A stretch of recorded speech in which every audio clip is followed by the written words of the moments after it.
Je vous remercie de vous joindre à nous pour ce webinaire sur la sortie de la version 10 d'OpenCell, une version majeure. On va commencer par une courte introduction, puis je vous présenterai le nouveau portail, ainsi que les autres fonctionnalités que nous avons ajoutées ou améliorées. Je vous parlerai enfin du portail de documentaire que nous avons mis en place, et nous terminerons par une session de questions et réponses. Donc, je me présente, je suis Stéphane Chambrin, je suis le responsable produit chez OpenCell. Ça fait 5 ans que je travaille pour OpenCell et une bonne quinzaine d'années que je fais de la facturation. C'est un domaine que je connais très bien. Donc pour commencer, quelques rappels. On a déjà probablement éteint tous vos micros pour éviter des bruits intempestifs, et je vous demanderai aussi d'éteindre vos caméras si ce n'est pas déjà fait, pour avoir une meilleure fluidité dans la réunion. Vous pouvez poser des questions dans le chat, on répondra en fin de séance. Et bien sûr, la session de questions-réponses qui interviendra à la fin. Alors, mi-octobre, c'est là que nous allons sortir donc la version 10 d'OpenCell, qui sera la version courante, donc celle qui sera recommandée pour l'ensemble de nos clients, pour les nouveaux projets également. La version contient bien entendu des nouvelles fonctionnalités core et des améliorations, et surtout une nouvelle ergonomie avec le portail. Le portail dont nous vous avions déjà fait une preview la dernière fois, en mai. La vieille interface d'admin, elle, est officiellement dépréciée, c'est-à-dire qu'elle sera bientôt supprimée si ce n'est la version suivante, celle d'après. Elle sera remplacée donc par le nouveau portail, dont il y a quelques illustrations sur le côté, et dont je vous parlerai tout à l'heure. Alors, ce nouveau portail, donc, là, il y a un certain nombre de nouvelles fonctionnalités intéressantes à signaler, page de login, les matériels design, etc., etc. Et je vais vous le présenter tout de suite. En chair et en os, si on peut dire.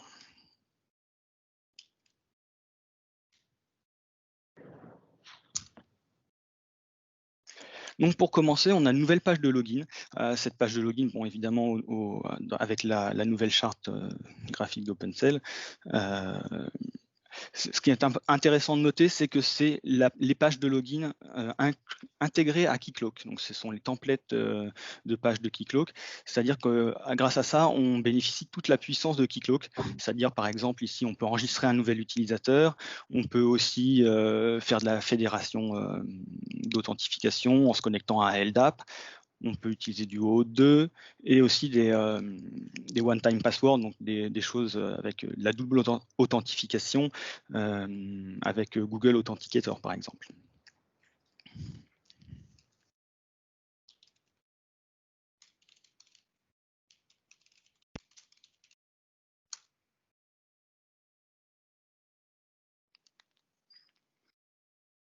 Donc pour cette interface, on a décidé de partir sur du material design.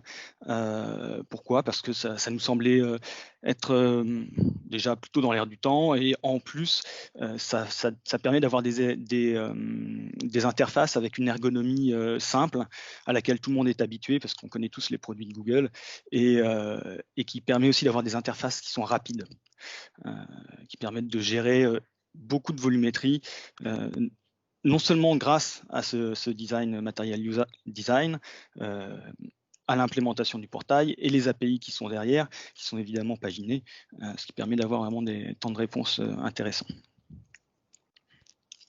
Alors, le portail, il est constitué de plusieurs parties. Donc sur la gauche, on a ce qu'on appelle le menu des applications. Donc des applications qui sont orientées utilisateurs. Alors ici, c'est une version de démo. La première application qu'on a ici, c'est l'application qui correspond au tutoriel qui est disponible sur notre portail documentaire. Ensuite, ici, on peut imaginer, par exemple, mettre un module d'analytics avec des widgets de ce type-là qui permettent de faire des dashboards, des tableaux de bord adaptés à votre besoin. On a le marketing manager qui va être plutôt lui dédié donc, aux équipes marketing, qui va permettre de gérer les offres. On a une interface de customer care pour gérer les clients, donc dédié plutôt au service client. Une interface marketing, une interface de finance, pardon, sur laquelle on va retrouver des graphes et aussi tout ce qui est gestion des opérations comptables. Et bien sûr, le module d'administration qui est amené à remplacer en fait l'ancien admin que vous connaissez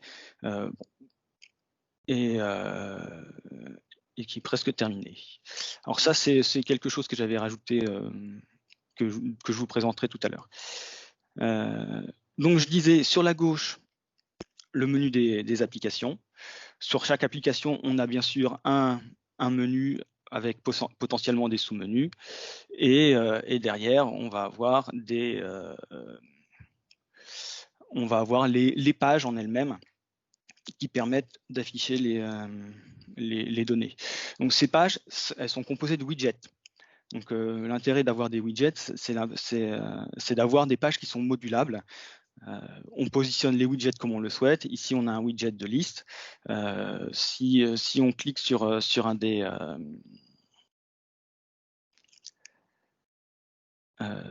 éléments de la liste, ça va ouvrir une autre page qui contient des widgets qui permettent d'afficher les informations du client. Bon, là, son nom, son prénom, pour avoir ses factures éventuellement. Sauf que, bon, évidemment, j'ai pris un client qui n'avait pas de facture, etc., etc. Donc, alors, ce qui est intéressant, c'est aussi la facilité de déployer des nouvelles applications. On s'est basé sur de la configuration en JSON qui est suffisamment simple pour pouvoir être mise en place sans être un expert de développement front. Et je vais vous montrer comment on peut faire. Donc c'est assez simple puisque voilà. Le principe, c'est qu'on a notre portail avec son moteur, donc c'est tout ce qui s'occupe de rendre les pages, etc., etc. Une configuration par défaut, qui correspond à celle que j'ai présentée là, et ensuite la possibilité d'ajouter facilement des applications spécifiques. Donc c'est ce qu'on va faire là maintenant. On va ajouter une nouvelle application.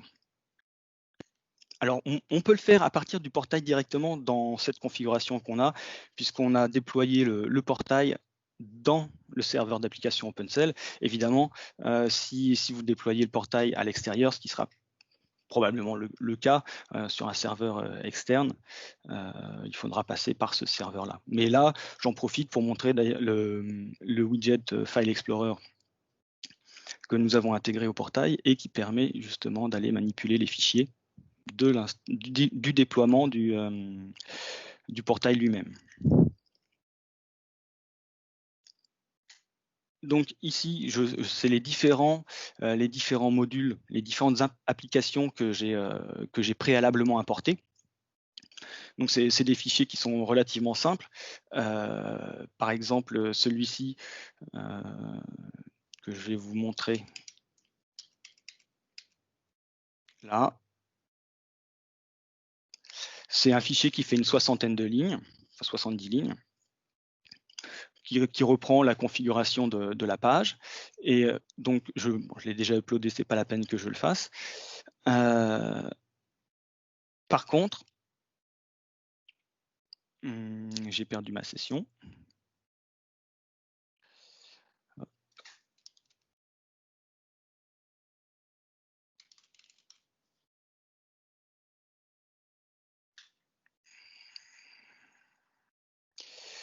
Voilà, je suis de retour.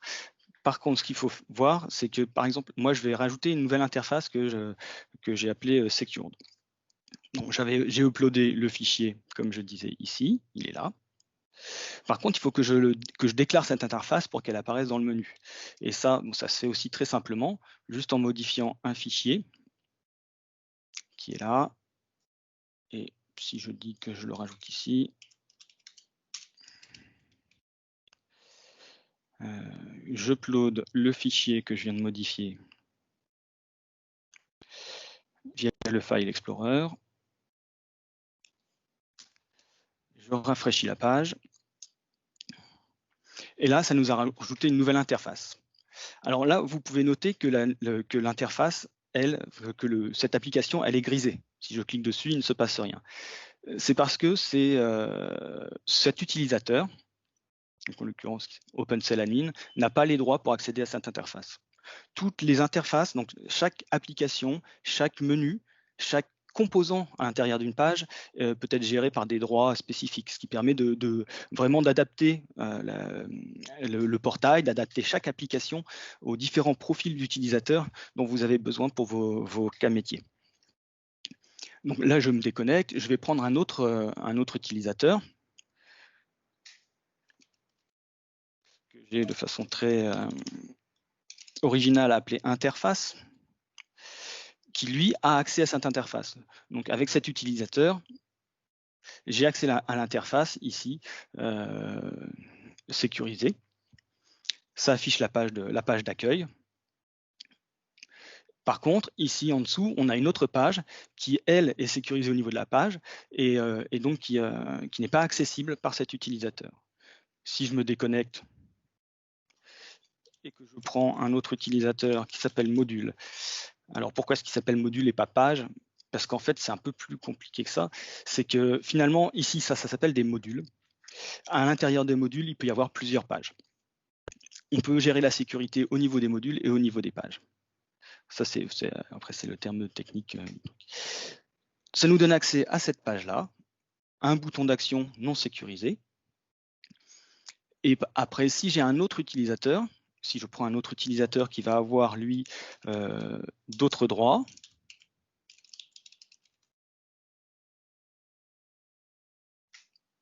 je retourne sur mon interface, dans ma page sécurisée, on voit qu'il y a eu un nouveau bouton qui est apparu parce que justement cet utilisateur a le droit de voir ce bouton pour accéder à une autre page derrière. Voilà. Donc ça, c'est la sécurisation fine en fait qu'on peut gérer sur le portail.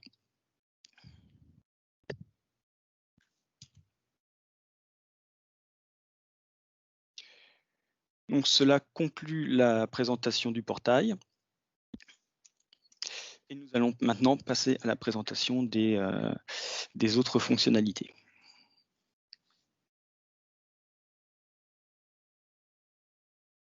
D'abord, nous avons amélioré le multi-tenant. Le multi-tenant, bon, que nous avions déjà sous forme de multi-instance, de multi-seller, là a été amélioré pour s'assurer d'avoir une ségrégation parfaite des données, même une ségrégation physique des données, ce qui est important et ce qui est exigé par certains de nos clients ou certains des clients de nos clients. C'est une configuration qui permet d'avoir un seul serveur d'application OpenCell et plusieurs bases de données séparées pour stocker les données de chaque tenant. La sécurité est basée sur l'utilisateur. Donc, dans Keycloak, on dit que cet utilisateur-là a accès à tel tenant, ce qui permet d'assurer que les utilisateurs vont bien sur leurs propres données. Et ce qui est important, c'est que cette configuration permet facilement de déployer des nouveaux tenants. Donc, c'est très utile, par exemple, pour les compagnies, les entreprises qui fournissent des services en SaaS, puisque ça va leur permettre de créer une nouvelle instance de leurs produits sur le SaaS pour un nouveau client. Et ça peut être aussi utile pour les entreprises dont les clients, comme je disais, exigent une ségrégation physique des données, comme c'est le cas pour certains de nos clients.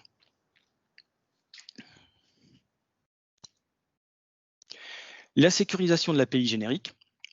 que nous avions également, tout comme le multi-tenant présenté la fois dernière.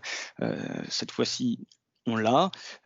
Donc c'est une sécurisation qui permet sur chaque utilisateur ou chaque rôle, puisque ça peut être géré par utilisateur ou par rôle, de donner l'accès à certaines entités d'OpenCell, donc par exemple les customers, les invoices, etc., toutes les entités d'OpenCell, de lui permettre un certain nombre d'actions sur ces entités, et en plus de restreindre l'accès parmi toutes ces entités, parmi tous les clients par exemple, à un certain client, ce qui permet de gérer, d'attribuer des portefeuilles de clients par exemple à différents agents.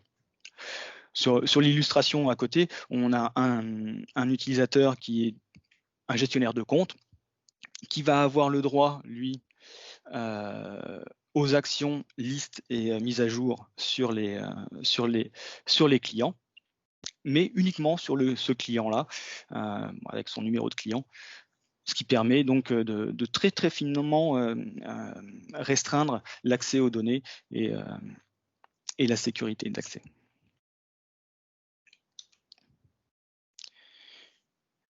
Alors, autre fonctionnalité que nous avons rajoutée, c'est la gestion des documents clients.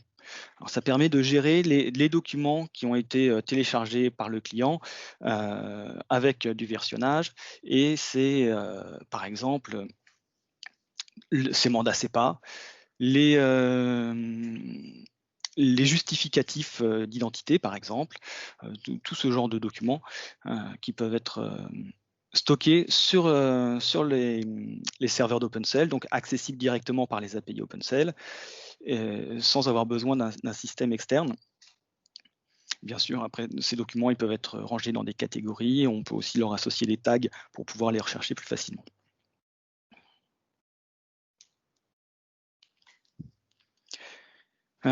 Autre fonctionnalité annoncée et qui sera en production là, mois prochain, c'est la médiation pour les fournisseurs d'énergie, en France en tout cas. Donc en l'occurrence Enedis, aussi GRDF. Donc c'est ce qui permet de faire le lien entre les relevés des compteurs et le système de facturation. Et donc ça c'est quelque chose qui a été mis en place dans la verticale énergie. Et là, on a une illustration dans le portail, parce que tout se gère maintenant à partir du portail. On peut faire les écrans vraiment qu'on veut, dédiés au cas d'utilisation. Ici, on a la gestion notamment de tout ce qui est médiation énergie, la gestion des relèves, le traitement des données, etc.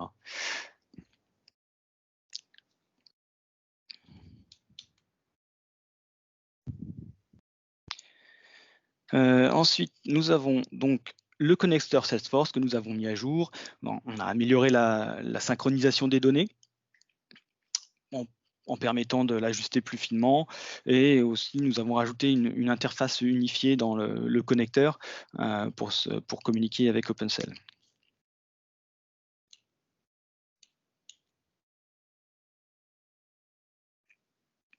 Donc là, ce que je vous présente ici, c'est une implémentation type qu'on a mis en place déjà chez un de nos clients.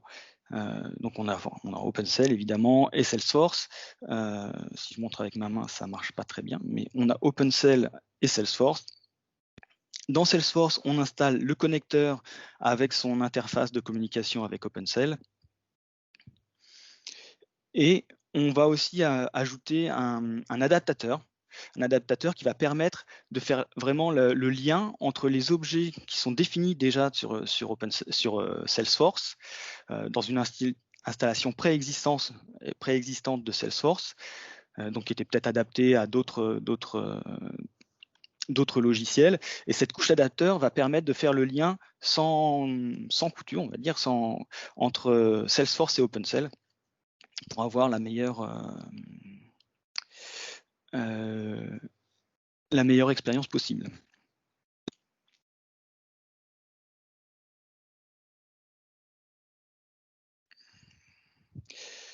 Alors,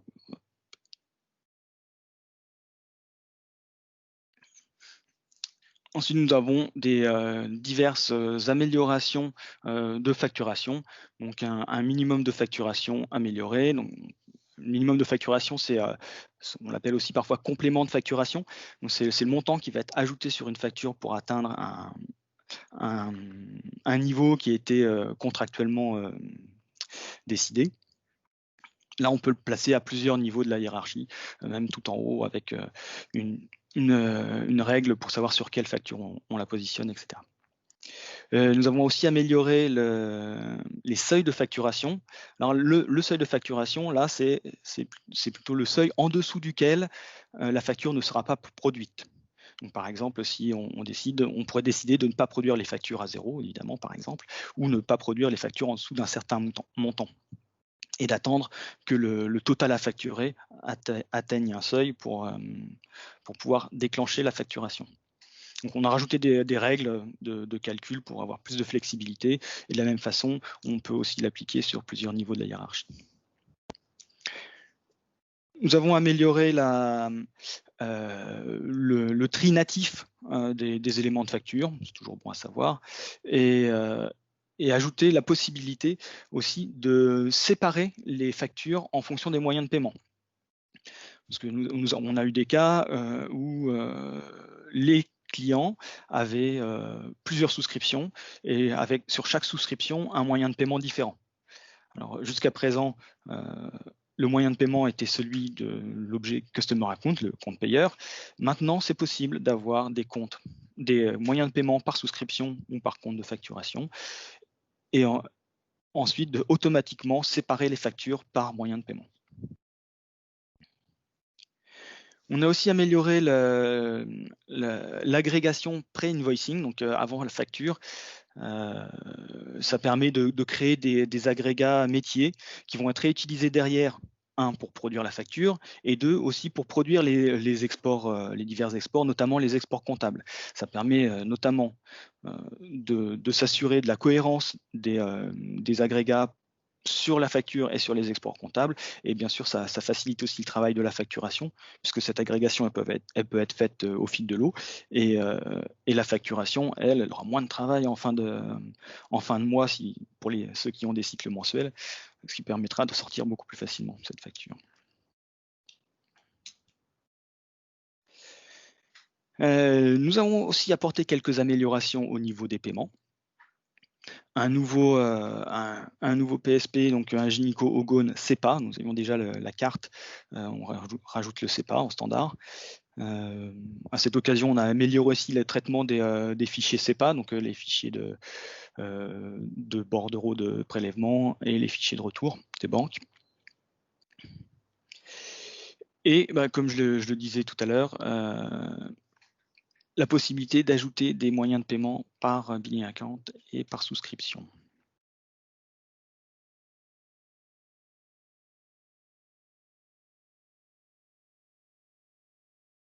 Voilà donc se conclut donc la présentation des fonctionnalités d'OpenCell.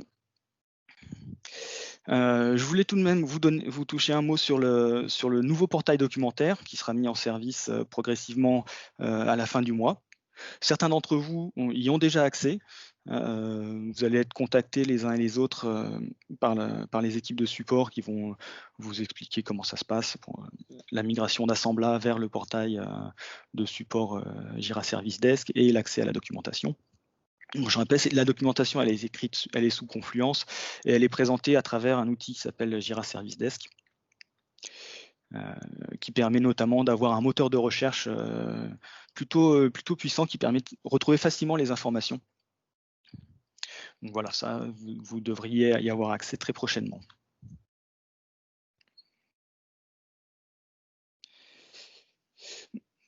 Et maintenant, nous allons terminer par la session de questions et réponses.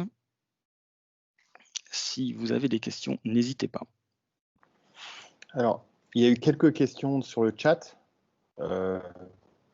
Stéphane? Oui. Il y a une question de Sébastien concernant la nouvelle interface. Il voulait savoir si elle reprenait l'ensemble des fonctionnalités de l'ancien admin. Oui, elle va reprendre l'ensemble des fonctionnalités de l'ancienne admin. on n'a pas complètement fini d'implémenter toutes les pages. C'est pour ça que je disais que l'admin n'allait pas disparaître immédiatement, mais peut-être plutôt dans la version 11 ou dans la version 12, ou enfin début de l'année prochaine certainement.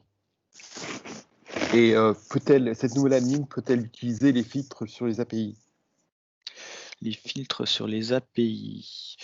Je vois pas trop, mais de toute façon, toutes les pages d'admin, toutes les pages de liste là qu'on a pu voir sur le portail, elles utilisent l'API générique pour lister les données.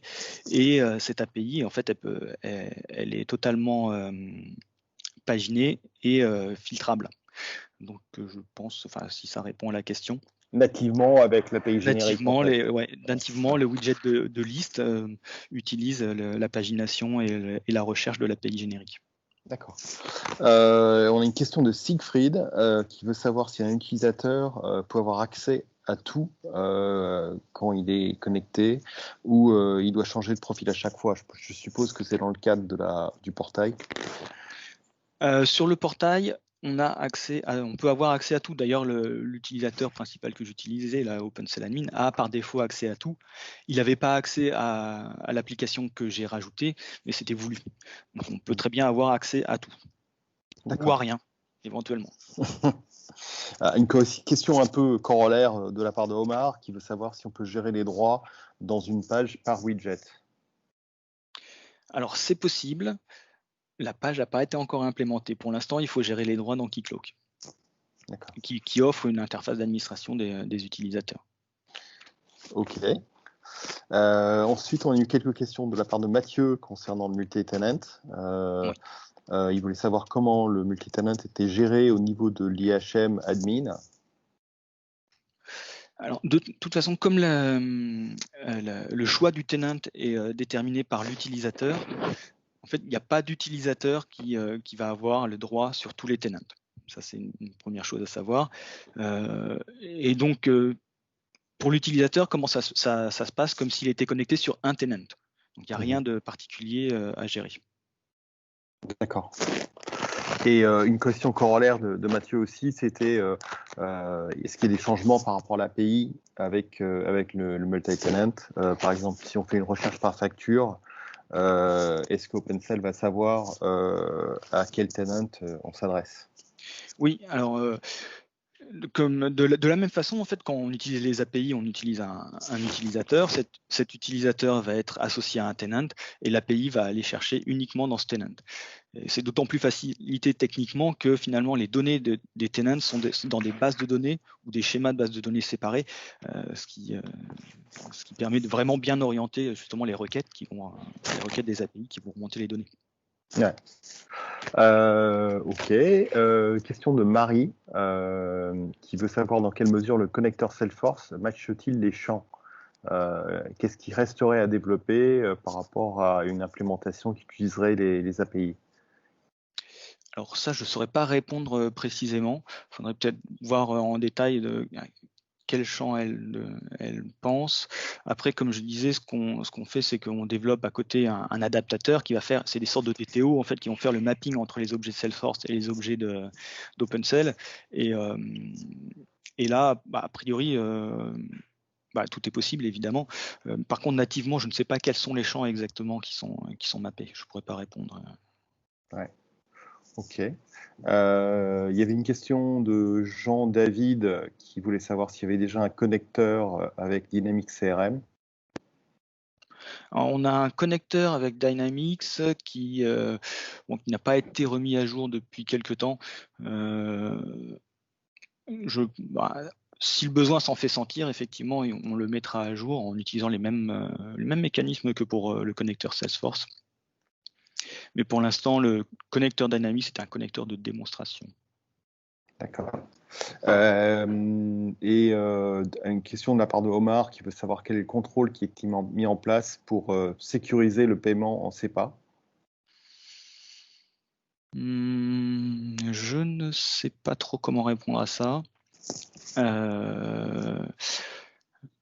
Non, faudrait préciser, faudrait qu'on en discute ensemble pour voir de quoi il s'agit exactement. Moi, je ne le sais pas. Ce que je sais, c'est que on génère des fichiers de prélèvement qui sont envoyés aux banques, soit directement à la banque, soit via un PSP. Et ensuite, on a des retours pour les rejets. Je ne sais pas trop. C'est peut-être pas de notre côté que la sécurité se gère. Il faudrait voir plus en détail, peut-être avec un de nos experts sur le sujet. Ok. Et après, juste une dernière question, puis je vais ouvrir le micro pour savoir s'il y a plus, s'il y a plus de questions. Mais c'était une question sur la date de dispo de la V10, en sachant que elle est effectivement disponible mi-octobre, c'est ça, hein, Stéphane? Oui, c'est ça. On prévoit mi-octobre. Là, on a commencé les tests de non-régression, donc on veut être sûr de bien faire les choses. Donc, on table sur mi-octobre, a priori. Donc, si jamais les choses se passent mal, qu'on trouve de grosses non-régressions, il faudra les corriger, bien sûr, avant de livrer. Mais ouais, c'est mi-octobre. Ok, ça finit les questions sur le chat. Donc, est-ce qu'il y a d'autres questions auxquelles on peut répondre en live? On aimerait bien entendre vos voix. Et il faut que vous réactiviez individuellement vos micros, Enfin, c'est puisque ouvert. ouais.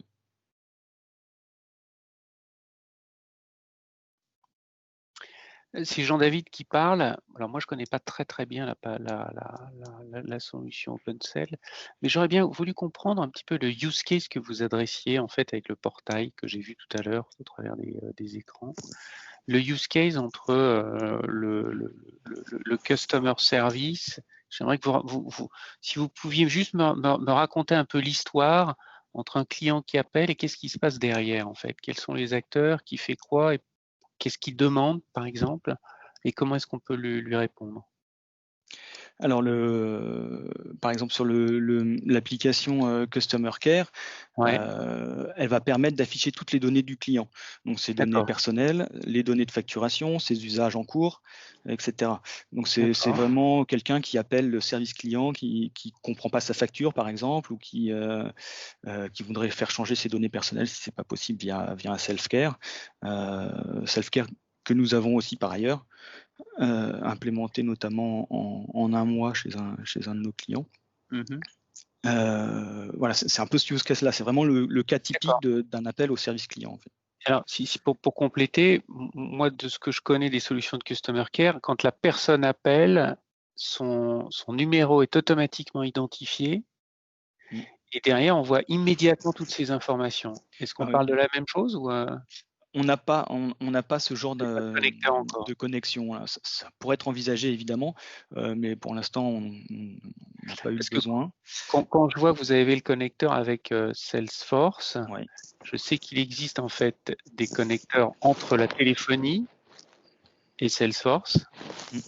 pour Ouais. justement permettre à l'opérateur en fait qui est derrière et qui reçoit l'appel, qui décroche, d'avoir immédiatement l'identification de l'appelant et automatiquement la page du Oui, contact avec la les fiche, ouais, qui informations. est. Voilà, la fiche contact.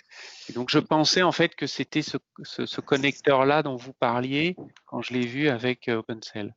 Non, le connecteur Salesforce, c'est vraiment plutôt pour donc le service client va utiliser Salesforce pour tout son travail de service client, donc créer les clients, suivre peut-être aussi d'ailleurs faire des quotes, Mhm. les prises de commandes, etc. Mhm. Et ensuite, ces données sont envoyées vers OpenCell pour mise en facturation en quelque sorte.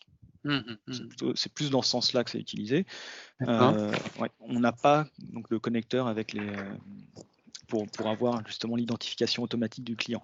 Là, si quelqu'un appelle en utilisant et que le service client utilise le Customer Care d'OpenCell, il faudra qu'il donne soit son numéro de client, soit son nom, son adresse. On peut chercher par n'importe quel champ. Oui, mais il faut le chercher. C'est ça le Oui, il truc. faut le chercher. Ouais. Voilà. D'accord. Et puis j'ai aussi vu la partie médiation sur pour la partie énergie en fait. Oui, Donc ça, j'ai compris que c'était pour principalement le marché français. oui. Après, derrière, on a développé ce connecteur, enfin cette médiation. Il y a aussi toute une démarche derrière. On a mis en place une sorte de framework de développement qui fait qu'on pourrait reproduire cette médiation, on pourrait l'adapter sans trop de difficultés en fait à un autre marché évidemment. D'accord. Donc pour moi, la médiation part du compteur, en fait, c'est ça? Donc ça Oui, veut dire c'est que les relevés de compteurs. En l'occurrence, c'est la relevée de compteur Enedis qui envoie les relevés des compteurs. ouais. Et juste pour comprendre, jusqu'où va ce framework par rapport au matériel physique? Il y a une passerelle intermédiaire qui est fournie par Enedis qui pousse l'information. D'où va le flux d'informations? Qui est-ce qui prend? Qui est-ce qui tire, en fait? C'est ça que je n'ai pas compris. Alors, je ne suis pas sûr. Je ne connais pas bien le flux exactement, Ouais. sachant que de toute façon, on pourrait faire les deux. Ouais. Le cas typique dans OpenCell, c'est que les fichiers sont déposés quelque part sur un serveur d'OpenCell et traités ensuite. Ça pourrait être, mais ça peut être aussi des appels API et ça peut être donc les fichiers sont poussés vers OpenCell ou OpenCell pourrait aller les chercher via SFTP ou des appels API. D'accord. Donc cette médiation, en fait, c'est principalement le fait d'aller chercher le fichier et de l'intégrer dans OpenCell. Oui, alors avec tout un tas de mécanismes d'agrégation aussi, puisque Enedis va renvoyer des fichiers de données avec des données très atomiques, puisque les compteurs Linky renvoient des données peut-être tous les quarts d'heure, enfin je ne me souviens plus exactement. Ouais. Et donc ça agrège déjà, ça fait une première agrégation de ces données-là avant de les envoyer dans OpenCell. D'accord. Donc c'est pas juste du transfert de fichiers, on va dire. Il y a aussi un traitement Oui, il y a un traitement, une qui est lié au métier consolidation. de l'énergie. D'accord. J'interromps juste là parce que apparemment il y a pas mal de demandes sur le connecteur Salesforce et Nabil se propose de prendre la main si les personnes ont encore un peu de temps pour faire une démo rapide du connecteur qui a déjà été montré la dernière fois, mais pour juste permettre à tout le monde qui est présent de faire une petite séance de rattrapage. Donc si ça vous va, on essaie de faire ça rapidement, mais je pense que c'est une bonne opportunité vu que tout le monde est réuni là. Parfait. Nabil, tu prends la main? Avec plaisir. Vous m'entendez tous? Parfaitement. Donc, bien bonjour à tout le monde. Je vous remercie d'être présent aujourd'hui parmi nous. Donc, ça fait presque bientôt un an que je serai chez OpenCell. Donc, je suis Solution Architect. Et donc là, je vais vous montrer, faire une petite démonstration sur le connecteur Salesforce. Alors, donc je partage mon écran.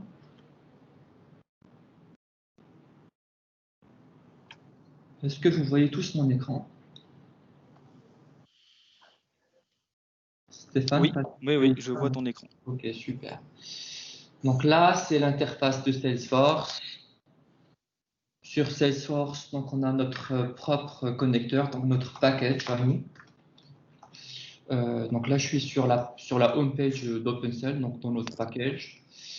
Et l'idée ici, c'est un commercial. C'est un commercial qui est sur son Salesforce. Donc il va créer un nouvel utilisateur. Cet utilisateur, il va être synchronisé avec OpenCell. Et on va lui créer un devis. Donc là, je commence par créer mon compte nouveau. Excusez-moi, quand vous dites utilisateur synchronisé avec OpenCell, c'est-à-dire? Oui.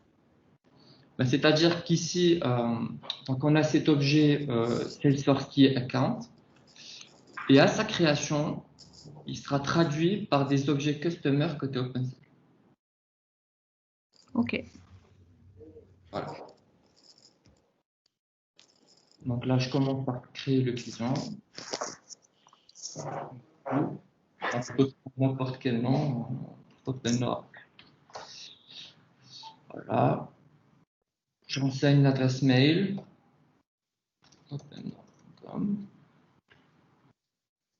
Et une adresse.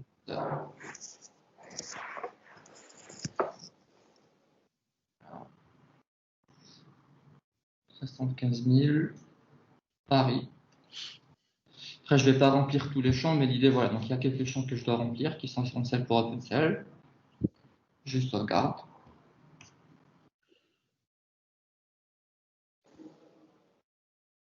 Super. Donc là, ce que vous voyez, donc là, le connecteur, il fait plusieurs choses, hein. Donc, il fait la synchro. Donc là, le compte vient d'être synchronisé. Donc, si je pars du côté du portail, je vais rafraîchir ici. Si je vais sur ma liste de clients, je retrouve bien OpenOrg avec l'ID de Salesforce à côté comme code, avec l'adresse que je viens de fournir. Voilà. Pour ce client-là, il n'a aucune commande, aucune facture, aucune consommation. Donc là, je reviens sur Salesforce. Et donc, ce que je disais, c'est que Salesforce fait cette synchronisation des comptes, mais aussi contient ce composant qui est le code manager, en fait, et qui, grâce auquel on va créer un devis pour ce client. Donc là, on va dire que je suis en train de parler avec le client au téléphone et qui me demande de souscrire à une offre standard. Donc, dans cette offre standard, il y a plusieurs services. Donc, il y a un service de setup, de VM, d'infogérance, de management de projet. Et pour chaque service, j'ai un service qui fait partie plutôt du build et un autre qui fait plus partie du run. Donc là, une fois, j'ai choisi par exemple ici le setup et je peux modifier, enfin, je peux sélectionner ou pas un service. Je peux venir modifier le prix d'un service. Et une fois que j'ai configuré mon service, ben, je l'ajoute sur ma liste de services et automatiquement j'ai quelques métriques.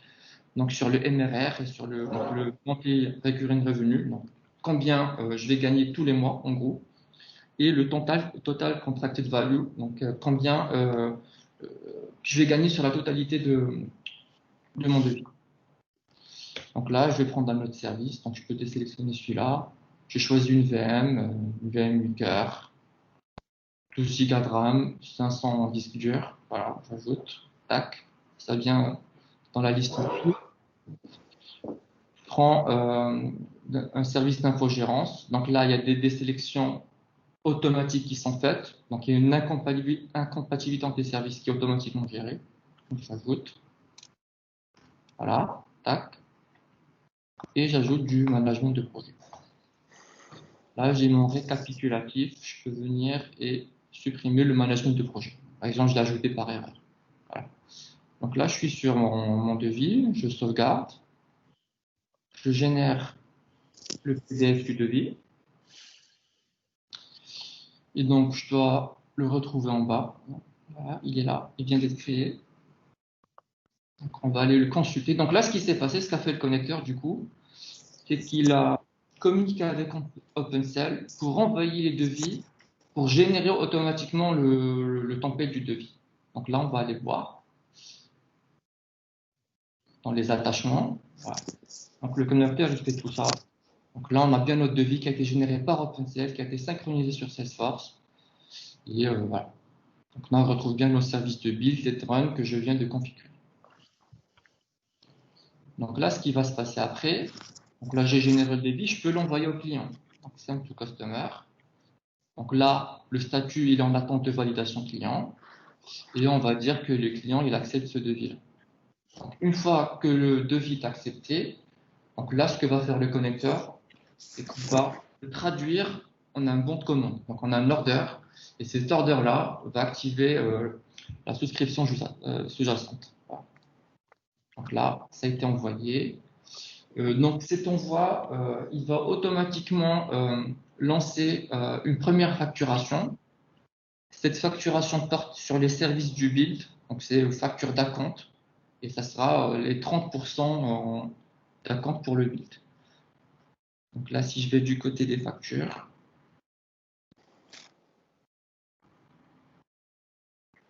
j'ai bien ma facture qui a été créée.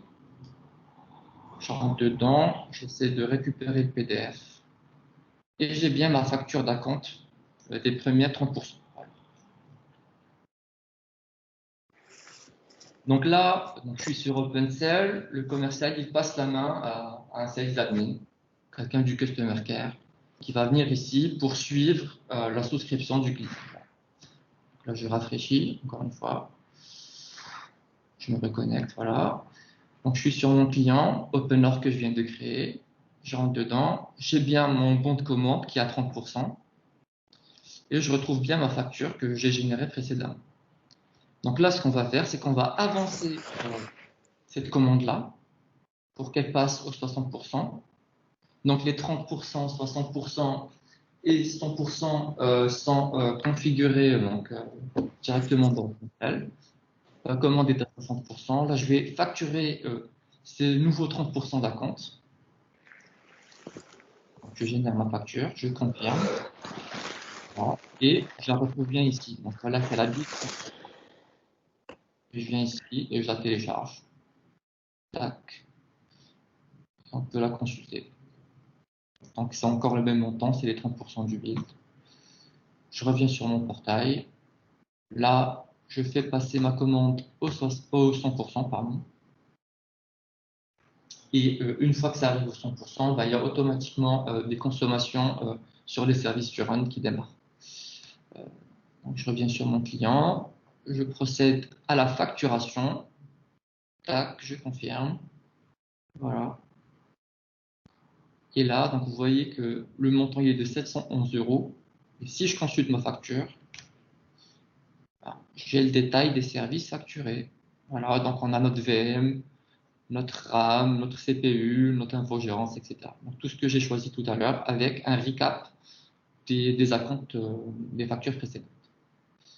Et donc là, si je vais du côté des consommations, par exemple, je retrouve bien les quantités sur ma VM que j'ai choisi. Voilà. Et donc, je peux toujours venir ici et modifier, par exemple, ma consommation. Donc là, je vais ajouter, par exemple, une quantité de 2 sur mon CPU et je vais l'appeler CPU upgrade. Voilà. Tac, je confirme. Donc, ça fait une nouvelle consommation. Qui dit nouvelle consommation dit on peut facturer. Donc, je facture. Et je retrouve ma nouvelle facture où il y a cet upgrade-là.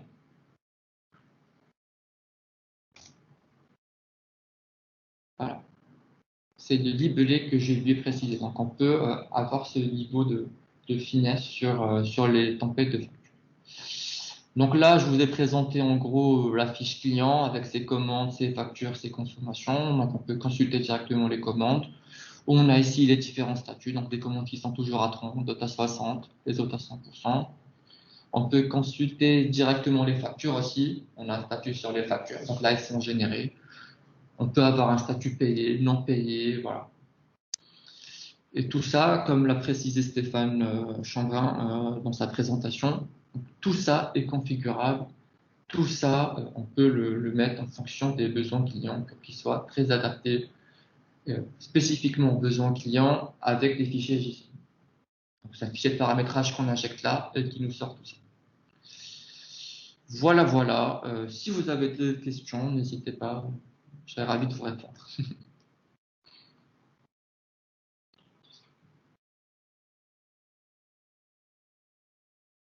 Alors, qui a le code manager qui fait les calculs, Salesforce ou OpenCell?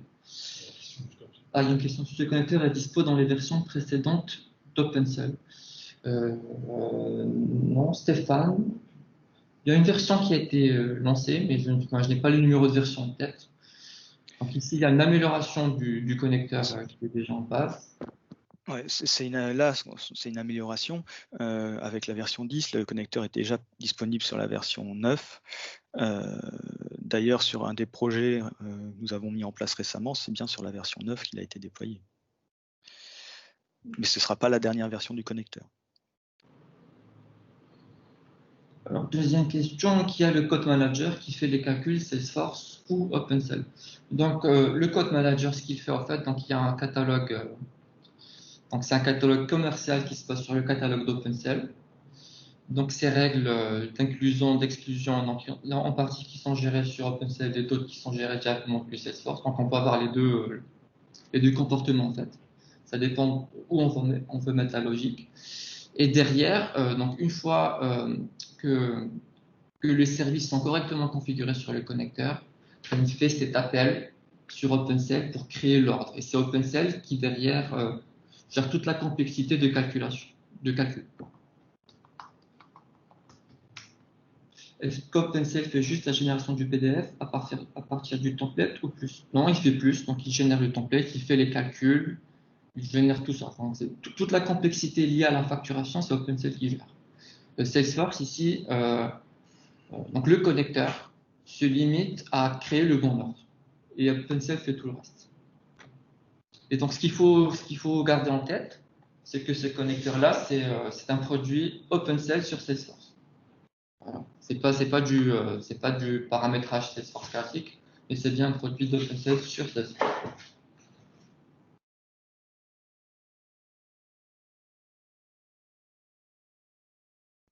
Il y avait une autre question de Marie. Donc, le connecteur OpenCell Salesforce match les champs. Que reste-t-il à développer concrètement si on l'utilise par rapport aux API?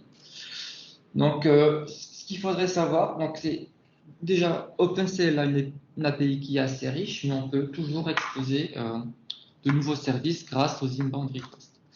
Et ce que vous a montré Stéphane tout à l'heure, c'était la préconisation d'OpenCell pour intégrer efficacement le connecteur. Donc, ce qu'on met en place, c'est qu'on installe ce connecteur chez les clients et on ajoute à côté une couche qu'on appelle un adapteur. Et donc, cet adapteur permet d'intégrer avec beaucoup plus de souplesse les objets. Par exemple, si le client a déjà son objet facture, il ne veut pas utiliser l'objet facture d'OpenCell, on peut utiliser son objet facture à lui. Comme ça, il garde son historique, il garde son objet. Et donc, ce qui se passe, c'est qu'au niveau du connecteur, il y a une librairie qui permet de faire les bons appels qui permet de faire les bons appels sur OpenCell, donc qui se base sur les API d'OpenCell. Et cette librairie-là, grâce à un wrapper, donne la possibilité d'attaquer les inbound requests du côté client. Donc on a les deux. Donc le connecteur se base sur les API d'OpenCell et on ouvre la côté grâce à un wrapper pour attaquer les inbound requests.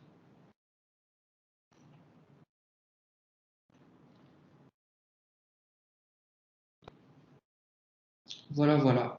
D'autres questions? On a encore quelques minutes.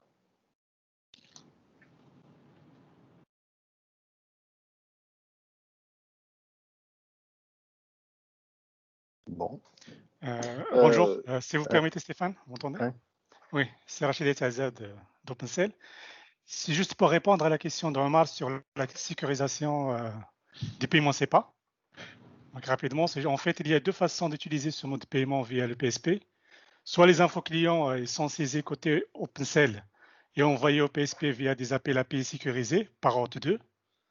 Soit l'utilisateur redirige directement vers la plateforme PSP pour y saisir les informations bancaires. Et pour la réception des notifications, les webhooks depuis les PSP, par exemple, les notifs de rejet. Donc, pour sécuriser cette partie, donc, on génère une signature côté PSP et on vérifie cette signature à la réception côté webhook, côté OpenCell, pour s'assurer que le webhook vient bien du PSP. Voilà, c'est juste pour la partie sécurité, pour répondre à la question d'Omar. Merci.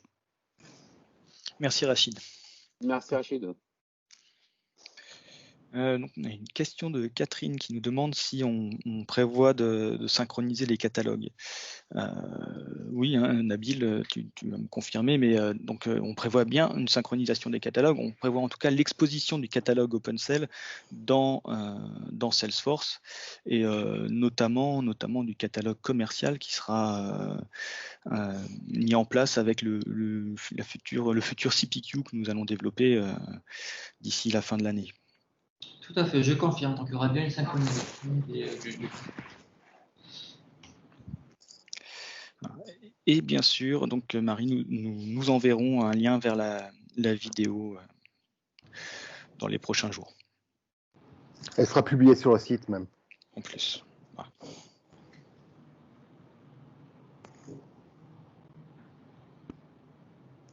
Bon.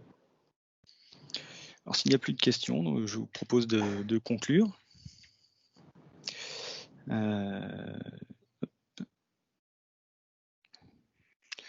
Donc, je vous remercie de votre attention.